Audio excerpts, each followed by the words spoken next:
తరలిస్తున్న 275 కేజీల గంజాయిని స్వాధీనం. గంజాయితో పట్టుబడ్డ నిందితులతో జిల్లా ఎస్పీ. అనకాపల్లి కారులో తరలిస్తున్న 275 కేజీల గంజాయి స్వాధీనం. గంజాయితో పట్టుబడ్డ నిందితులతో జిల్లా ఎస్పీ. అనకాపల్లి జిల్లా చోడవరం గౌరీపట్నం జంక్షన్ వద్ద కారులో తరలిస్తున్న 275 కేజీల గంజాయిని పోలీసులు స్వాధీనం చేసుకున్నారు. అనకాపల్లి జిల్లా ఎస్పీ కార్యాలయం వద్ద సోమవారం నిర్వహించిన విలేకరుల సమావేశంలో మాట్లాడుతూ, ఒడిశా రాష్ట్రం చిత్రకొండ ప్రాంతం వద్ద గంజాయిని కొనుగోలు చేసి రాజస్థాన్ తరలించేందుకు కారులో వెళ్తుండగా పోలీసులు తనిఖీలు చేపట్టి గంజాయిని స్వాధీనం చేసుకున్నట్లు ఎస్పీ తెలిపారు. కేసుకు సంబంధించి బిసోయి మోహన్ బాబు, విజయ్ కుమార్, వంతల వెంకటరావుని అరెస్ట్ చేసినట్లు జిల్లా ఎస్పీ తెలిపారు. ఈ కేసుకు సంబంధించి మరో 3 నిందితులను పట్టుకోవాల్సి ఉందన్నారు. సమావేశంలో అనకాపల్లి డీఎస్పీ శ్రావణి, చోడవరం సిఐ అప్పలరాజు పాల్గొన్నారు. Good afternoon everyone. ఈరోజు Anakapalli district police Chodavaram police station limits లోనే ఒక మంచి ఎన్డీపీఎస్ కేసు పట్టుకోవడం జరిగింది, ఇంటర్సెప్ట్ చేయడం జరిగింది. టోటల్ 275 కేజీస్ గాంజా మనకి ఇంటర్సెప్ట్ చేయడం జరిగింది on the information of local police station. ఇందులో టోటల్ ఒక కార్ ఇంకా 2 పైలట్ బైక్స్ మనకి ఇంటర్సెప్ట్ చేయడం జరిగింది. ఇందులో 3 అక్యూజ్ ని మనం పట్టుకున్నాము. వాళ్ళ 3 మాకవరం పంచాయతీ ముంచింగ్పుట్ మండల్ ఏఎస్ఆర్ డిస్ట్రిక్ట్ నుంచి చెందిన వాళ్ళు. దాని తర్వాత మనకి బ్యాక్వర్డ్ లింకేజెస్ కూడా ఫర్దర్ గానే ఎస్టాబ్లిష్ చేయడం జరిగింది. ఇంటర్మీడియరీ సోర్స్ మనకి సేమ్ వనగుమ్మ పంచాయతీ ముంచింగ్పుట్ మండల్ నుంచి మనకి వచ్చింది. ఫర్దర్ ఇంటరోగేషన్ లోనే మనకి ఏం తెలిసింది that A1 along with their team Chitrakonda వైపు వెళ్ళేసి ఒడిశా నుంచి అది అన్ని గాంజా ప్రొక్యూర్ చేసి వైజాగ్ వైపు తీసుకుని వెళ్ళడానికి ప్లాన్ చేసుకుంటున్నారు. అది ఫార్వర్డ్ లింకేజ్ లో ఒక జోధ్పూర్ సిటీ రాజస్థాన్ స్టేట్ నుంచి కూడా ఒక వ్యక్తిని ఐడెంటిఫై చేయడం జరిగింది. ప్రెసెంట్లీ అతనే అబ్స్కాండింగ్ ఉన్నారు. అతనే మనకి ఫార్వర్డ్ లింకేజ్. సో ఈ ఇన్ఫర్మేషన్ ప్రకారం వాళ్ళు మల్కాన్గిరి నుంచి సోర్స్ చేసేసి ఇది రూట్ తీసుకుని ముంచింగ్పుట్, పాడేరు, 12th మైల్, పొన్నం నుంచి చోడవరం ఈ రూట్ నుంచి వైజాగ్ వైపు తీసుకుని అక్కడ నుంచి జోధ్పూర్ కి ట్రాన్స్పోర్ట్ చేయడానికి వాళ్ళకి ప్లాన్. దీనికి సంబంధించి మనకి 275 కేజీస్ ఆఫ్ గాంజా సీజ్ చేయడం జరిగింది. ఇది ఒక పెద్ద సీజర్ మన అనకాపల్లి డిస్ట్రిక్ట్ లోనే. So for this good work, I would like to appreciate the work of SGP Anakapalli, Shravani Garu, CI Chodavaram, SI Chodavaram and their entire team. ఇంకా ఈ కేసు మాధ్యమంతోనే మనం అందరికీ మళ్ళీ ఒకసారి ఇన్ఫార్మ్ చేసుకుంటున్నాము. ఈ గాంజాయి సంబంధించి మనకి ఇంకా విజిల్ అవేర్నెస్ పెంచాలి మన పబ్లిక్ లోనే కూడా అందరికీ చెప్పడం జరిగింది. వాళ్ళు డయల్ 100 చేసి 1972 నంబర్ కి కాల్ చేసి మనకి ఎటువంటి ఇన్ఫర్మేషన్ ఉంటే మనకి తెలియపరచండి. దాని మీద మనం యాక్షన్ తీసుకుని ఇంటర్సెప్ట్ చేసుకుని ఇది గాంజాయి ప్రాబ్లమ్ ని సాల్వ్ చేయడానికి 24/7 చూసుకుంటున్నాము. అట్ ద సేమ్ టైమ్ ఈ ఎన్డీపీఎస్ ప్రీవియస్ అఫెండర్స్ మీద మనం ఫైనాన్షియల్ ఇన్వెస్టిగేషన్స్ కూడా స్టార్ట్ చేయడం జరిగింది. సుమారుగా 3-4 కేసెస్ లో మనకి సీజర్ ఆర్డర్స్ కూడా రావడం జరిగింది through proper procedure. At the same time మన పిట్ ఎన్డీపీఎస్ యాక్ట్ ప్రపోజల్స్ కూడా అనకాపల్లి జిల్లా నుంచి 20 పైన మనం పంపించడం జరిగింది. ది ఆర్డర్స్ కూడా రిసీవ్ అయిపోతున్నాయి. So with this I again congratulate the Anakapalli team and Chodavaram team for this. Srikakulam జిల్లా ఇచ్చాపురం నియోజకవర్గం నకిలీ మద్యంపై వైసీపీ పోరుబాట. ఎక్సైజ్ అధికారులకు వినతి పత్రం. పాల్గొన్న జిల్లా పరిషత్ చైర్పర్సన్ పిరియా విజయ సాయిరాజ్, తమ్మినేని సీతారాం. శ్రీకాకుళం జిల్లా ఇచ్చాపురం నియోజకవర్గం నకిలీ మద్యంపై వైసీపీ పోరుబాట. ఎక్సైజ్ అధికారులకు వినతి పత్రం. పాల్గొన్న జిల్లా పరిషత్ చైర్పర్సన్ పిరియా విజయ్ సాయిరాజ్, తమ్మినేని సీతారాం. నకిలీ మద్యంపై బెల్ట్ షాపుల నిర్వహణపై ఇచ్చాపురం వైసీపీ సోమవారం పోరుబాట కార్యక్రమాన్ని నిర్వహించింది. ఇందులో భాగంగా ఇచ్చాపురం పట్టణంలోని ప్రొహిబిషన్ అండ్ ఎక్సైజ్ కార్యాలయం వద్ద నిరసన కార్యక్రమాలు నిర్వహించి అధికారులకు వినతి పత్రాన్ని అందించారు. ఈ సందర్భంగా జిల్లా పరిషత్ చైర్పర్సన్ పిరియా విజయ సాయిరాజ్, తమ్మినేని సీతారాం మీడియాతో మాట్లాడుతూ రాష్ట్రంలో కల్తీ మద్యంతో ప్రజలు అనారోగ్యం పాడవుతుందని ఇప్పటికే సుమారు 400 మంది మృతి చెందారన్నారు. నకిలీ మద్యం కేసులో టీడీపీ బడా నేతలు ఉన్నారని ఆరోపించారు. నకిలీ మద్యాన్ని బెల్ట్ షాపులను వెంటనే నిరోధించాలని డిమాండ్ చేశారు. ముఖ్యమంత్రి చంద్రబాబు నాయుడు, ఎక్సైజ్ మంత్రి కొల్లు రవీంద్ర వెంటనే రాజీనామా చేయాలని డిమాండ్ చేశారు. ఇప్పుడు ఇంత జరిగింది. నకిలీ మద్యం మీద రాష్ట్రం ఇంచుమించు భారతదేశానికే చేరింది. అలాంటి దీని మీద జగన్మోహన్ రెడ్డి గారు చాలా స్పష్టంగా చెప్తున్నారు, దీన్ని ఇమీడియట్గా మీరు అరికట్టండి, అరికట్టి యాక్షన్ తీసుకోండి అని చెప్తున్నారు. అయితే నేనేమంటున్నానంటే ఇది ఖచ్చితంగా అరికట్టాలంటే మీరైనా రాజీనామా చేయాలా, ముఖ్యమంత్రిగా ఉన్నటువంటి చంద్రబాబు నాయుడు అయినా రాజీనామా చేయాలి, లేదు మంత్రి గారు ఉన్నారు కొల్లు రవీంద్ర గారు, ఆయనైనా రాజీనామా చేయాలి. ఏదీ చేయకుండా గోలు గిల్లుకుంటూ కూర్చుంటే ఇది ప్రభుత్వం అనుకుంటారా? అందుకు నేను అంటున్నాను, we are clearly we are demanding to with this issue CM has to resign nor minister has to resign. మరి వాళ్ళకి అక్కడ చాలా ఏదైతే స్పిరిట్ మరియు కొన్ని రసాయనాలు కల్తీ మందు తయారు చేయడానికి వాటితో పాటుగా మద్యం బాటిల్స్ మరి ఏవైతే బ్రాండెడ్ ఉన్నాయో దానికి సంబంధించి స్టిక్కర్స్ కూడా వాళ్ళు అది కంప్లీట్గా ఒరిజినల్ లాగా ఫేక్ వన్నీ కూడా చేసి మనం అందరం ఈ కథనాన్ని టీవీలో అందరూ చూశారు. ఇంత జరిగినప్పటికీ కూడా కూటమి ప్రభుత్వం దాని మీద ఎలాంటి స్పందన లేదు. మరి దీని అనుకున్నటువంటి బడా నాయకులు ఎవరైతే ఉన్నారో మరి జయచంద్ర గారు ఒక ఇన్ఛార్జ్ అయి ఉండి వాళ్ళ అనుచరులు మొత్తం 5,820 కోట్లు మాఫియా చేసినప్పటికీ కూడా ఈ రోజుకి కూడా ఏ సిబిఐ వారు కూడా దాని మీద దర్యాప్తు చేయడం లేదు.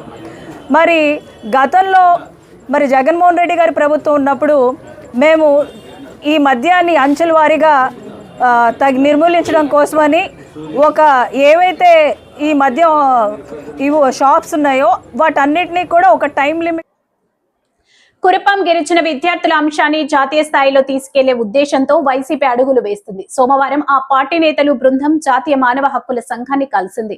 చికిత్స విషయంలో ఏపీ ప్రభుత్వం అలసత్వంపై ఫిర్యాదు చేసింది. అనంతరం వైసీపీ మహిళా నేతలు మీడియాతో మాట్లాడారు. అయితే 170 మంది ఈ ఇన్ఫెక్షన్ ద్వారా ఎఫెక్ట్ అయితే 65 మంది పిల్లలు, ట్రైబల్ పిల్లలు కేజీహెచ్లో వైద్యం తీసుకున్న విషయం మనందరికీ తెలిసిందే. అందులో 2 విద్యార్థులు చనిపోవడం నిజంగా బాధాకరం.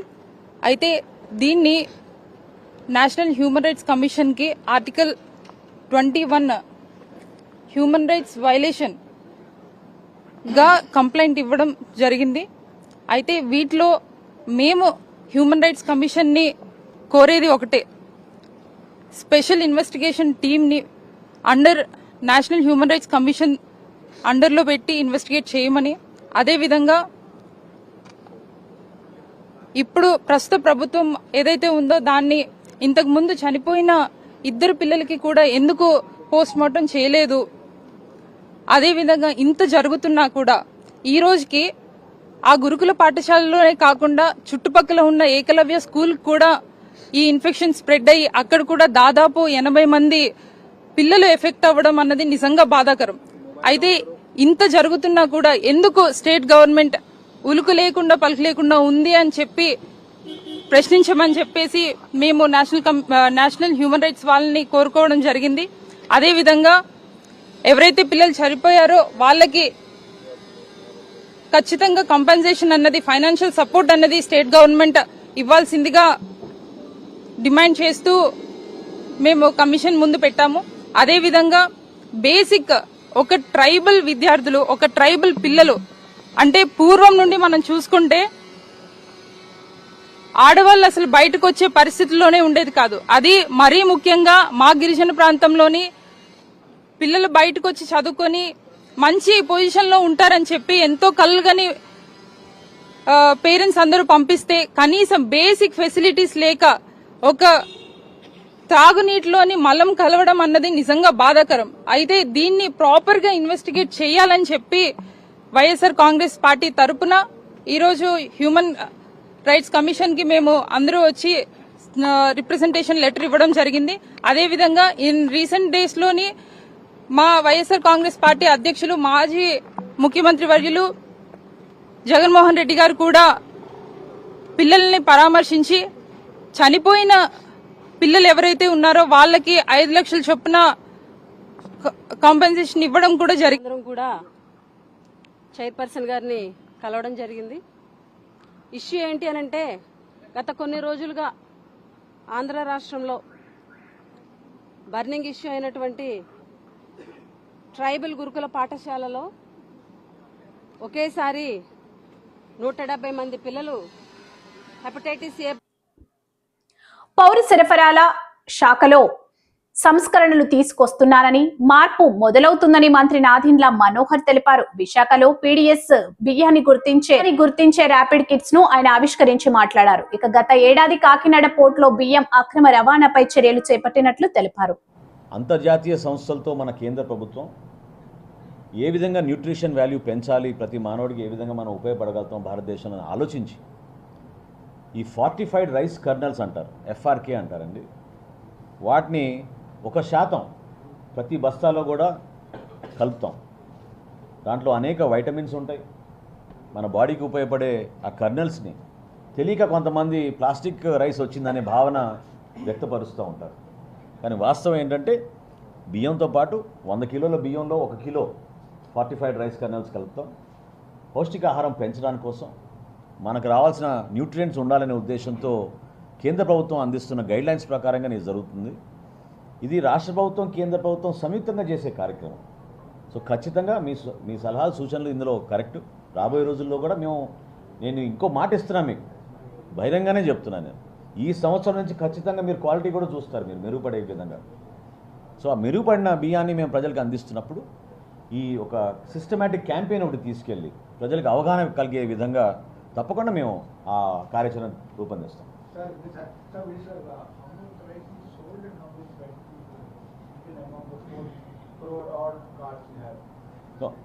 See, today we have distributed smart rice cards also. For the first time, these rice cards have QR codes also.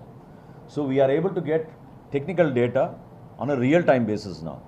We know exactly where you have gone and taken your ration, from which shop, and how much has that fair price shop dealer has drawn stocks from us.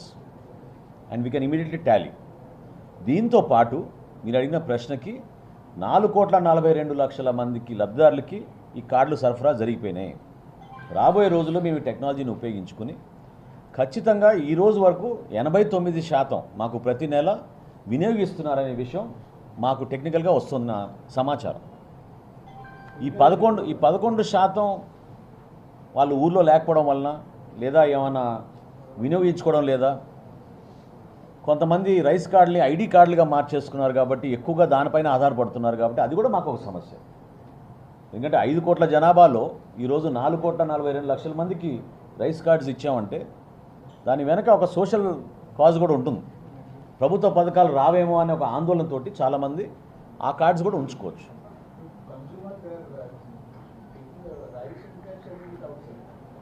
No, that is something. That is a problem that we are trying to deal with. That is a problem that we are trying to deal with.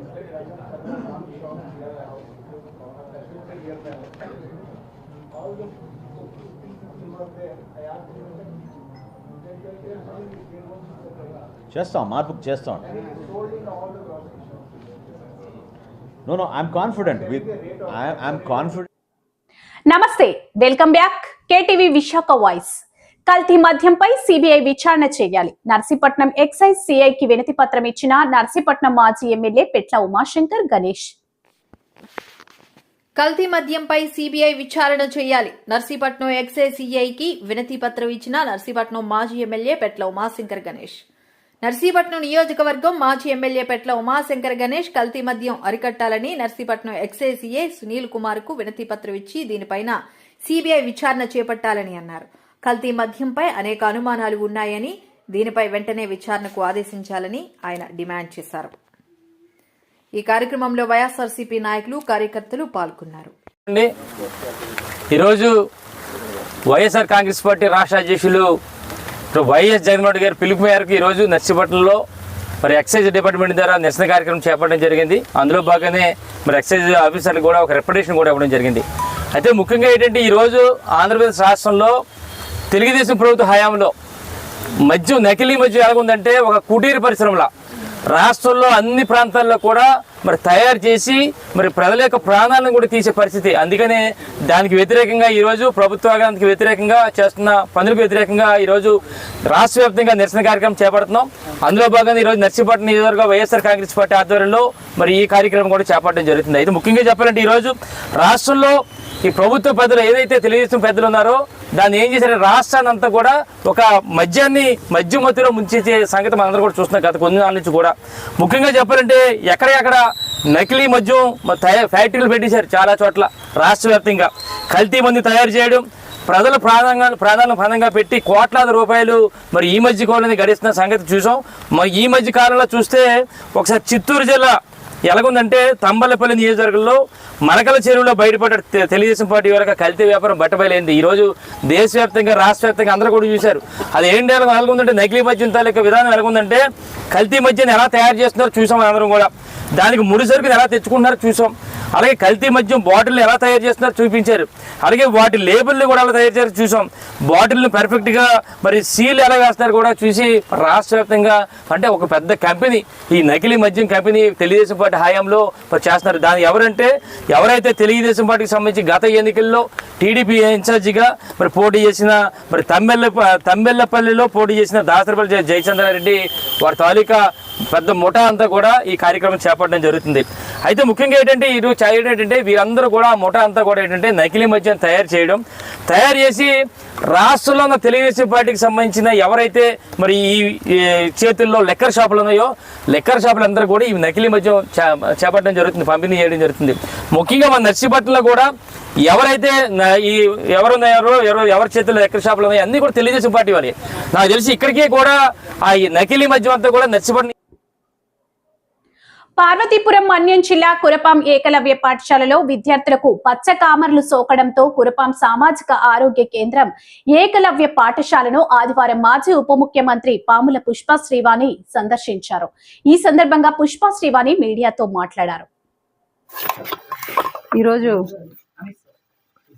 Eklavya model residential school EMRS school ఏదైతే ఉందో ఆ school visit చేయడానికి రావడం జరిగింది. అదేవిధంగా Kurupam CHC కూడా వెళ్ళడం జరిగింది. గత కొద్ది రోజులుగా ఈ నియోజకవర్గంలో ఏదైతే ట్రైబల్ స్టూడెంట్స్కి సంబంధించి ట్రైబల్ రెసిడెన్షియల్ స్కూల్ అవ్వచ్చు, అదేవిధంగా ఈఎంఆర్ఎస్ స్కూల్కి సంబంధించి చాలామంది పిల్లలు హెపటైటిస్ ఏ బారిన పడడం అందరికీ కూడా తెలిసినటువంటి విషయమే. ఇది ఎంత బర్నింగ్ ఇష్యూ ఇప్పుడు ఈ రాష్ట్రంలో నడుస్తుందో కూడా మీ అందరికీ కూడా తెలుసు. 1వ తారీఖున మేము వచ్చి హాస్పిటల్ విజిట్ చేసి స్కూల్ని విజిట్ చేసిన తర్వాత ఈ అంశాన్ని వెలుగులోకి తెచ్చిన తర్వాత గవర్నమెంట్ అనేది మేము వెలుగులోకి తెచ్చిన తర్వాత స్పందించడం అనేది నిజంగా దురదృష్టకరం. అందులోని ప్రభుత్వ నిర్లక్ష్యం వల్ల సరైన వైద్యం అందక కల్పన చనిపోవడం జరిగింది. అలాగే స్కూల్ మేనేజ్మెంట్ నిర్లక్ష్యం వల్ల అంజలి చనిపోవడం జరిగింది.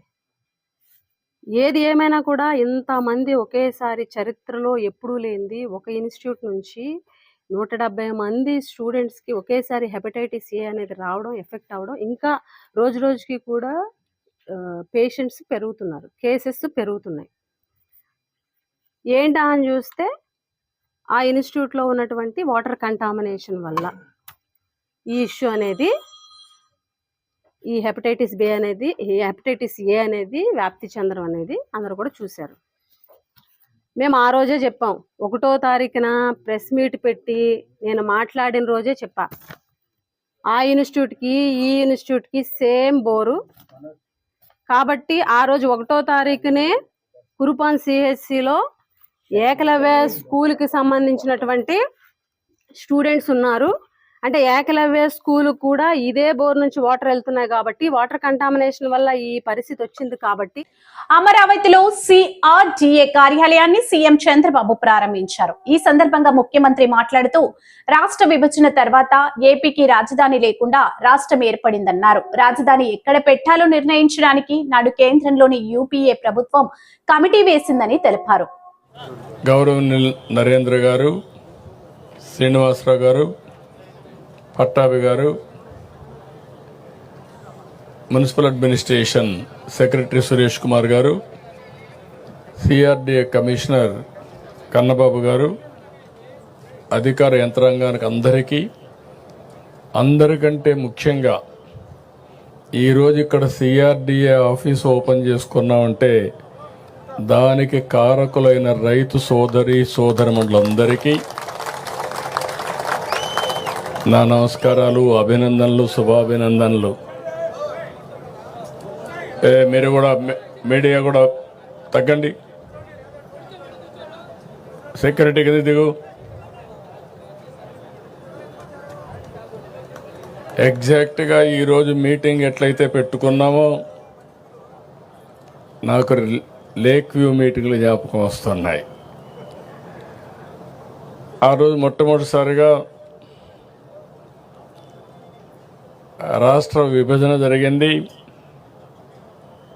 జూన్ 2వ తారీఖున 2 రాష్ట్రాలుగా విభజన జరిగింది. ఆంధ్రప్రదేశ్ రాష్ట్రానికి రాజధాని లేదు. ఆ రోజు చట్టంలో పెట్టింది కూడా రాజధాని ఎక్కడ పెట్టాలనో నిర్ణయించడానికి ఒక కమిటీ వేస్తామని ఒక కమిటీ వేశారు. అక్కడి నుంచి శివరాం మైక్ కరెక్ట్గా చూడు, అక్కడి నుంచి మనం కూడా స్టార్ట్ చేసాము ఎట్లా కట్టుకోవాలని. అయితే ఆ రోజు కనీసం ఆనాటి ప్రభుత్వం పలాంది ఇక్కడ రాజధాని వస్తుందనంటే ఎట్లా కట్టాలని ఆలోచించేవాళ్ళం. రాజధాని ఎక్కడ వస్తుందో చెప్పకుండా ఒక కమిటీ వేసి, రెండోది దానికి కావాల్సిన జాగా కూడా లేదు మనకు, మీరు గుర్తుపెట్టుకోవాలి. అలాంటి సమయంలో మన ఆలోచన విధానం ఏం చేయాలని ఆలోచించినప్పుడు ఎవరిని అడిగినా కూడా చాలా సింపుల్గా 25 పార్లమెంట్లు ఉన్నాయి. ఒక పక్క 12, ఇంకొక పక్క 12, 13వ పార్లమెంట్ ఈ గుంటూరు. రాజధాని ఎక్కడ రావాలంటే ఇక్కడే రావాలని చెప్పాల్సింది పోయి దీనికి లేనిపోని పంచాయతీ పెట్టారు. అక్కడి నుంచి ప్రారంభమైంది. ఆ సమయంలో నాకైతే అసెంబ్లీలో కూడా ఎక్కడ రాజధాని పెట్టాలంటే లేనిపోని సమస్యలు క్రియేట్ చేసి ఎవరెవరు మా ఊరికే కావాలనే పరిస్థితికి వచ్చారు.